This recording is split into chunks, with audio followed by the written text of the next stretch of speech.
They may look like a band of outback cleaners, but Professor Steve Salisbury and his team are on a high-tech mission.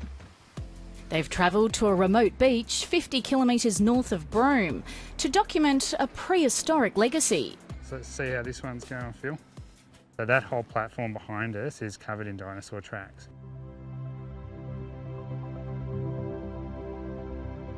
The tracks were left about 130 million years ago, when the heavy steps of more than 20 different types of dinosaur compressed the muddy sand and were preserved in sandstone. Among them, Australia's only known record of stegosaurs.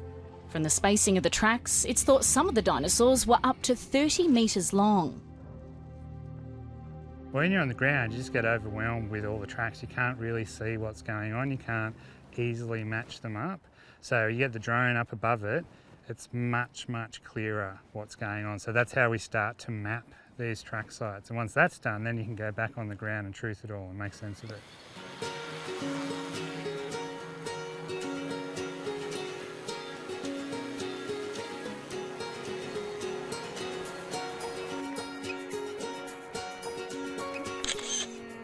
That's enough, Linda. Maybe too far. Watching on is Gallara Baloo man Philip Rowe. That looks good. That's a good spot. It's great to work with these guys. I've learned a lot from them and they've learned a lot from me. He's the senior lawman for this area and holds the Dreamtime stories for how the footprints were made. There's stories like that in Jadjal, where the Morella, the man, emu man, you can see where the story connected to him, where his feathers and things has laid and his tracks are. Together, over 5 years, they've trekked up and down 100 kilometres of coast, recording one of the world's oldest and most diverse sets of dinosaur prints. All this platform, all the big depressions and things, it's all dinosaur action.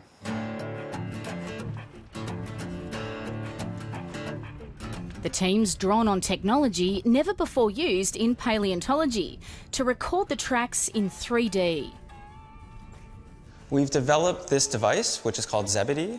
It's a laser scanning system, and it's handheld and mobile, which means you can just hold it in your hand, walk around the site that you wish to scan, and it, using a laser, is able to capture measurements of the environment that we then put together into a three-dimensional model of the site. Far from the red cliffs of the Kimberley at the University of Queensland, this is the end result. Sauropods up there. I'll go back here. Out there, that's right. A 3D record of the footprints preserved for posterity.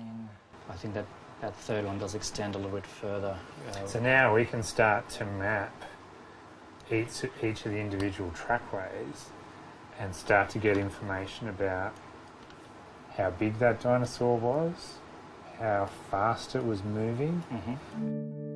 And this is the only window we get on Australia's dinosaurs from about 130 million years ago. Just their tracks, there's no bones, nothing. So any bit of information we can get out of these is really important for understanding what sort of dinosaurs we had back there. The maps have revealed 70 separate trackways. There are thousands of footprints, on a scale not even Professor Salisbury was expecting. So there's nowhere else in the world that has got as many different types of dinosaur tracks as the Kimberley area. I mean, that's huge.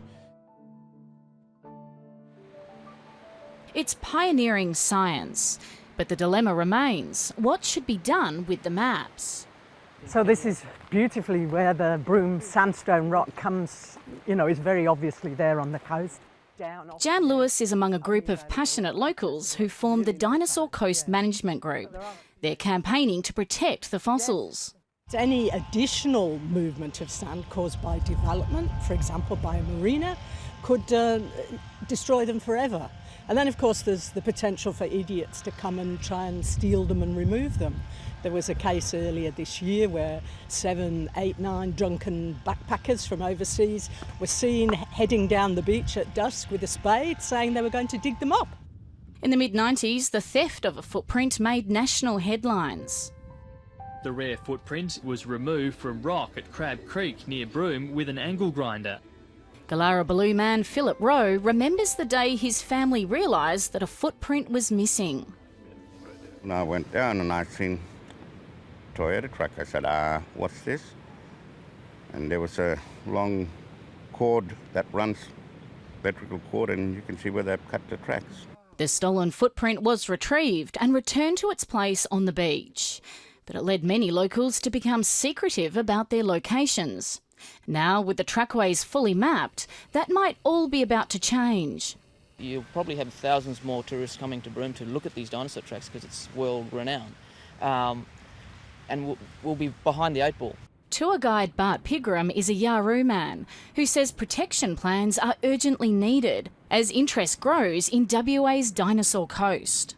It's a high risk, and this is where I think we need to be proactive and get some collaborative work done, either monitoring these areas or something bad will happen, whether it's an injury at one of the locations or someone taking and stealing the tracks, and we're left going, wow, we've just lost 130 million years, an 130 million year old archaeological artefact. So there's nowhere else in the world you can walk out on a beach and, literally walk with dinosaurs. It's part of the history of our planet. These amazingly large, huge, diverse creatures walked and lived here. And for people who are interested in that sort of thing, this is just a fascinating journey.